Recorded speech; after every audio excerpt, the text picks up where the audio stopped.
তো আজকে পিউ সকাল সকাল ঘুম থেকে উঠে শাড়ি ফাড়ি পরে পুরো প্রফেশনাল একটা বাঙালি বইয়ের মতো উঠে মানে অর্ধেক রান্না হয়ে গেছে আর অর্ধেক এখন বাকি আছে। কি রান্না করবি আজকে? আজকে ফুলকপি আলু দিয়ে কাটা পোনা মাছের ঝোল, উচ্ছে আলু ভাজা আর ডাল। কারণ দিদি আছে, ও দিদি আর মায়েরার জন্য মায়েরাদের জন্যই ডালটা করেছি, ঝাল দেবো না শুধু। আর সোমনাথের জন্য স্যান্ডউইচ। আর পিউ আমার জন্য খুব সুন্দরভাবে একটা স্যান্ডউইচ সাজিয়ে রেখেছে আমাদের খাবার মধ্যে। আর কারণ হচ্ছে কালকে আমরা জন্মদিন বাড়িতে গেছিলাম, আমাকে অনেকটা পোলাও মাংস স্যালাড ভরে করে দিয়েছে, তো ওই জন্য বিরিয়ানিটা আমি রেগে খেয়ে নিয়েছি।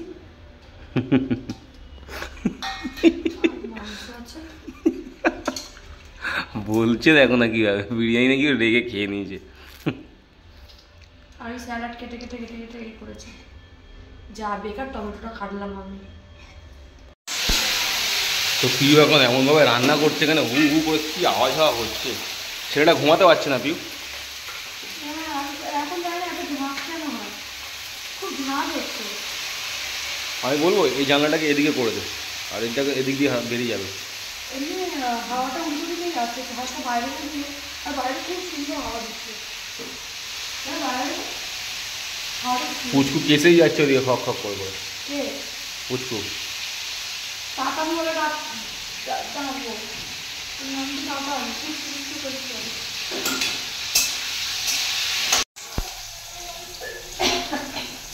তো দিদি এখন ঘুম থেকে উঠলো, আর আজকে তো মায়ের ছুটি, ওই জন্য দিদি আসে না, দিদি কোনো লাগে না। তো দিদির জন্য ওই নিয়ে আসা সেই শশা পেঁয়াজ দিয়েই জন্মদিন বাড়ি থেকে আমি নিয়েছি, এটা দিয়ে স্যান্ডউইচ করে দিচ্ছি। মাংসটাও ছিল এখানটায়। আমার এখানে রান্না আর্ধেক কমপ্লিট, শুধু ডালটা হবে সেগুলোই হয়ে যাবে। আর এখানটা হচ্ছে মাছের ঝোল ফুলকপি আলু দিয়ে বলেছি আমি, বললাম না ভাত, তোমরা বললে বাবা। তো পিউ আজকে খুব তাড়াতাড়ি সকাল সকাল ঘুম থেকে উঠে পুরো ভদ্র মেয়ে, ভালো মেয়ের মতো শাড়ি টাড়ি পরে পুরো রেডি হয়ে আজকে প্রপার বাঙালি স্টাইলে খাবার বানাতে শুরু করেছে। আমি এমনি ভদ্র ভালোই। তাহলে বদমাস কে? আমি বদমাস? হ্যাঁ, আমি 14 বছর রান্নার করতে ভাবছি এই ডাক চকলেটটা বের করে খাবো, কিন্তু আমি এখন খাবো না। কি খাবি? ডাক চকলেটটা লিখিয়ে রেখেছি ফ্রিজের মধ্যে, খা না এখন খুলে। কি বললি আজকে বিরিয়ানি করলে? তো পিউর খাবার হয়ে গেছে কমপ্লিট, আর আজকে ঘর ঝাড়ু দিয়েছি পুরো আমি। একটু পরে আমি এসে পুঁছে নেবো, কোনো অসুবিধা নেই। করতে চাই না বলিস না মিথ্যা কথা। আর আমাদের একটা ভূতের মতো এরকম আওয়াজ হয়, কর কর কর কর কর কর আমি আওয়াজ হয়, বিরক্ত লাগে তখন। তো তাড়াতাড়ি পিউ এখন গ্যাস ফ্যাস মুছে রেডি করে দে, এখন দিদির সাথে পিউ এখন গল্প করতে বসবে। তুই খাওয়াবে, তারপর আমার শর্টস এরকম করছি প্রমোশনাল ভিডিওটা এবার কি ওপর করবো। ঠিক আছে, প্রমোশনাল ভিডিও করে ঘুম পাড়িতে ওই বিকেলবেলা আমার ইচ্ছা করবে না। আমরা এখন খেতে বসে গেছি, আজকে তাড়াতাড়ি রান্না হয়ে গেছে, সব টাইমেই হয়ে গেছে, শুধু দিদি দেরি করে উঠেছে, তো ওকে স্যান্ডউইচ করে দিয়ে এখন ভাত ভাজছি। স্যান্ডউইচটাও খাওয়া অনেকক্ষণ হয়ে গেছে, বসে বসে গল্প করছিলাম। দিদি ভুলে গেছিলো বলে আমি বললাম, দিদি মনে পড়ে গেছে। তাই হোক, এখন দিদির ফেভারিট রান্না, দিদি ফুলকপি খেতে খুব ভালোবাসে, আমিও খুবই ভালোবাসি। আমার আর দিদির ফেভারিট ফুলকপি মাছের ঝোল খুব ভালো লাগে। তো এখন ভাত ভাজছি, চলো আমরা এখন খাই। তোমরা কি কি খেলে দুপুরবেলা? একটু জোরে কথা বল, শুনতে পাচ্ছি না। একটু জোরে বল কথা। ভালো লাগছে না, আমি আজকে মনটা খারাপ। আচ্ছা, পিউর মন খারাপ, চলে পিউকে আজকে ঘুরতে নিয়ে যাবে ভাবছি। গ্রসারি জিনিস কিনতে ঘুরতে নিয়ে যেতে হবে। গ্রসারি জিনিস, চল আমরা একটু কিছু খেয়ে দিয়ে আসি বা ঘুরতে যাই। কিন্তু হ্যাঁ, তার মধ্যে শনিবার নিয়ে বেরোতেও পারবো, ঠান্ডাও আছে। না, মাকে ফোন করে জিজ্ঞেস করেছি আমি আজকে যাবো কিনা। মায়েরা यहाँ पे सब कोई खाना खाने बैठ गए हैं, না কেউ বসেনি। বল মা আমি।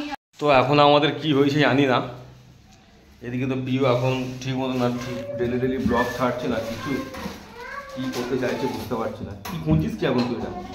আরে আমি দেখছি কি আছে ঘরে, শুধু হলুদ আছে আর কিচ্ছু নেই, মানে গ্রসারি জিনিস কি আছে ওটাই, তাছাড়া অনেক কিছুই আছে। আমি এই মাছগুলো করছিলাম, এবার আমি আনাজ কাটবো, কেটে পাস্তা হবে। পাস্তা আমার বর রান্না করবে, কিন্তু আমাকে কেটে গুছিয়ে দিতে হবে। মানে পাস্তাটা আমাকে বানাতে হবে। সোমনাথ পাস্তা ভালো বানায়, চিকেন কষাটা ভালো বানায়।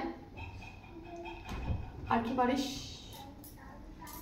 ভালো করার চেষ্টা করে হয়তো, ওই জন্য ভালো বানাতে পারে। আমি ভালো বানানোর চেষ্টা করি না, একবার ভালো বানিয়ে দেখিয়ে দিলে এদের রস হয়ে যাবে। আমি ভালো বানাই না, মানে এটা ইচ্ছা করে করিস না, তাই তো? হ্যাঁ না না, আমি খুব ভালো ভালো রান্না পারি গো। এছাড়া বিট দেবো বলছি, বিনস দেবো। হ্যাঁ তুই একটা কাজ কর, তুই বরঞ্চ রাত্রে পালাক পনির বানা। কিছু তোকে বললাম না, শুধু ক্যামেরাটা অন করে। কেন? দুটো দেবো না একটা দেবো? পালাক পনির বানা তুই। বাস হয়ে গেছে, ঠিক আছে। খাবি না, অনেক কিছু আছে, আজকে খাবি কালকে খাবি তা না।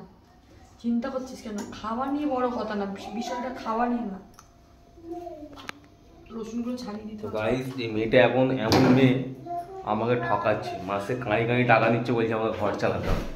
আর আমাকে দেখো খাওয়ানোর সময় আমাকে খাওয়াতে পারছে না। আর আমাকে জলের গামলাটা দিয়ে দেবো, আমি বসে বললাম। হ্যাঁ হাসিস? কাছি কত টাকা দিয়েছিস তুই আমাকে? কত টাকা দিস তুই আমাকে? কত দিয়েছি? এই বলতে নেই। তাহলে আমার ছেলে দুজনের সংসার কত লাগে তোমরা কমেন্টস করে বলো, দুজনের সংসার খরচা করলে কত টাকা খরচা হয়, কত টাকা খরচা লাগে? লোক এলে যে গর্ব করে বুকটাকে চিপিয়ে বলিস খাবে খাবে বিরিয়ানি খাবে, বিরিয়ানি খাবে, বিরিয়ানি খাবে, সপ্তাহে কত বিরিয়ানি হয় সেটা বল। এটা দেখ, লোক জানলে গালাগাল দেবে, সবসময় তোমার বিরিয়ানির ব্লগ, সারাক্ষণ বিরিয়ানির ব্লগ। আজকে বিরিয়ানি হবে না, আজকে রুটি আর ছোলার ডাল হবে, ঠিক আছে? কাঁচি দে না, বন্ধ কর ক্যামেরা, কাঁচি আর গামলা। তো এখন বিকেলবেলা হচ্ছে আমাদের টিফিনে পাস্তা, নাস্তায় হচ্ছে পাস্তা, কারণ দিদি সোমনাথের হাতে পাস্তা খেতে খুব ভালোবাসে। তো সোমনাথ বানাচ্ছে এখন হুডি পরে পাস্তা। আমি সব আনাজ কেটে নিয়েছি। ঠান্ডা পড়েছে না? খুব ঠান্ডা পড়ে গেছে। সেটা ঠান্ডা তো আস্তে আস্তে পড়ছে। দেখো কালী পুজোর পর থেকে ছট পুজোর সময় তো খুব জোরে ঠান্ডা পড়ে যায়, কিন্তু এবছর ওরকম হয়নি। তো সকাল সকাল পুচকু ঘুম থেকে উঠে গেছি, আর ওকে স্নান টান করে পুরো রেডি করে দিয়েছে পিউ। এখন ওকে দেখো ওই বন্ধুরা, দেখো আমি শুধু ইচি করে প্যান্টটা ভিজিয়ে দিয়েছি, আমার মা আমাকে ন্যান্ত করে দিয়েছে। প্যান্ট পরা ওকে। ও ঘর বাড়ি দেখছি, ঘর বাড়ি দেখছি। আর সব সময় ঘরে উঁচু উপরের দিকে দেখে, সিলিং এর দিকে সব সময় তাকিয়ে থাকবে। আচ্ছা ঠিক আছে ঠিক আছে ঠিক আছে। না না এই বলবি না একদম, আমার ছেলে ঘর দেখে না, ঘর দেখে না, চুয়ে গেছে, দেখে না। আমরা এখন বসে বসে ভাবছি। আবি ওকে স্নান করে তুই মাথায় তেল দিয়ে না কেন ওকে? মাথায় তেল দিয়ে স্নান করলে না জলটা মুছলে জলটা যায় না, তেল জল হয়ে থাকে মতো। এবার তেল দিলে ভালো হতো। কিন্তু আমরা এখন বসে বসে ভাবছি যে রান্না কি হবে। এখন কটা বাজে তোমরা বললে বিশেষ করে ফোনে একটা, কালকে এতক্ষণে আমার রান্না বান্না সব হয়ে গেছিল। কেন জানি না আজকে ঘুমটা ভাঙতেই চাইছিল না। 12:30টার সময় উঠেছি না আমরা। হ্যাঁ তুমি জ্ঞান আঁকিয়ে এবার দাঁত কেলিয়ে আমরা বলছি, দাঁত কিলিয়ে বলছি আমি, কিলিয়ে নিয়ে যাই টিফিনে ওপর দিকে রোদ দিয়ে ঘুমিয়ে। আর রোদের মধ্যে থেকেও তুমিও কালো হবে না, তোমার ছেলেও কালো হবে না। নিয়ে যাও ঠিক আছে। আমাদের হয়েছে যত জ্বালা, ঠিক আছে? আলাদা থাকলে কি হয়, এখন যদি মায়ের বাড়ি যাই বা শাশুড়ির ঘরে মানে শ্বশুর বাড়ি যাই, সেখানে কি বলবে, যদি হাই তোলে বলবে হাওয়া বাতাস লেগেছে, ঘুমিয়ে পড়লে বলবে শরীর খারাপ, তারপরে যদি একটু হাঁচি করে বলবে ঠান্ডা লেগেছে, একটু কাঁদে তখন বলবে ওর মা তো মরণের খাওয়া খায় ওই জন্য। দুই ঘরতে বলবে, আমার মাও বলবে আমার শাশুড়িও বলবে। আর যদি আমি শাশুড়ির ঘরে থাকতাম, মায়ের কাছে যেতাম, তখন বলতো ছেলেটা কিরোগা হয়ে গেছে। এবার মায়ের ঘর থেকে আমার শ্বশুর বাড়ি গেলে বলবে ওখানে কি যত্ন করতো না তো ওই জন্য এরকম রোগা হয়ে গেছে। এখন তো আমি আলাদা থাকি, এখন দুই পক্ষ দিয়ে আমাকে এই কথাটা শুনতে হবে যে বাচ্চা দুটোকে যত্ন নেয় না, রোগা হয়ে গেছে। কি করি বাবা গো বাবা। এবার যদি বলি যে আমি ওজন করিয়েছি, ওজনটা দুজনের বেড়েছে, তখন বলবে ওরকম বলতে নেই, মায়ের নজর লাগে, বলতেও পারবে না, তুমি কোনো কথা বলতে পারবে না। কিন্তু এখন বাজে 3টে, গাইজ আমাদের রান্না বান্না কিচ্ছু হয়নি। আমি একটা মাত্র ছেলে জন্ম দিয়েছি, তাকে নিয়ে আমায় বসে থাকতে হচ্ছে। তোমরা বলবে আর কি কেউ বাচ্চা জন্ম দেয়নি, কিন্তু আমার ছেলে তো নিচে থাকতেই চাইছে না, শুধু কোলে কোলে কোলে। আর এইগুলো বলেছে ডাক্তার বলেছে নর্মাল, ইটস নর্মাল, ঠিক আছে? কোলে করে ওরা সেফটি বোধ করে, ফিল করে। তা আমি যখন রান্না করতে হবে না, জ্ঞান দেবো বুঝতে পারছি না। বাথরুমে একবার কাপড়টা দেখিয়ে আছি, বালতি কাপড়, মিনিমাম 4টে বালতি কাপড় হয়ে গেছে। বড়দের গায়ে পা দিতে হয়, তো পাটা লাগলে কি করতে হয়? শুয়ে শুয়ে আমার পিঠে নমস্কার করতে বলেছি তো, গায়ে বড়দের গায়ে পা লাগলে কোথায় নমস্কার করতে হয়?